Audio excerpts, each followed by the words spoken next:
বাঁচতে হলে মারতে হবে।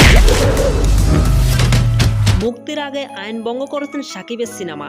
ঢাকা চলচ্চিত্রের শীর্ষনায়ক সাকিব খানের বিগ বাজেটের সিনেমা তুফান মুক্তি পাবে আসন্ন ঈদুল আজহায়। মুক্তির আগে পুরোদমে চলছে এ সিনেমার শুটিং।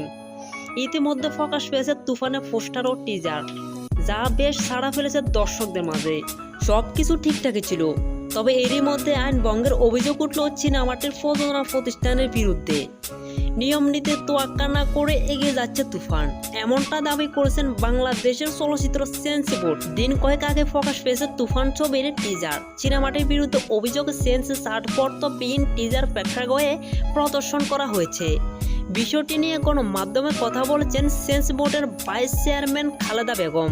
তিনি জানান, সেন্সর বোর্ডের অনুমতি ছাড়া নারায়ণগঞ্জে গুলশান সিনেমা হলে গত 10 মে দুপুর 12টার শোতে দেখানো হয়েছে তুফান সিনেমার টিজার। বিষয়টি নজরে এসেছে তাদের। ধন্যবাদ সবাইকে আমাদের সাথে থাকার জন্য, পুরো ভিডিওটি উপভোগ করার জন্য। ভিডিওটি ভালো লাগলে লাইক কমেন্ট করে উৎসাহিত করবেন, আর আমাদের চ্যানেলের নতুন হলে চ্যানেলটিকে সাবস্ক্রাইব করে পাশে থাকা বেল আইকনটি অবশ্যই অন করে দিবেন। অসংখ্য ধন্যবাদ সবাইকে।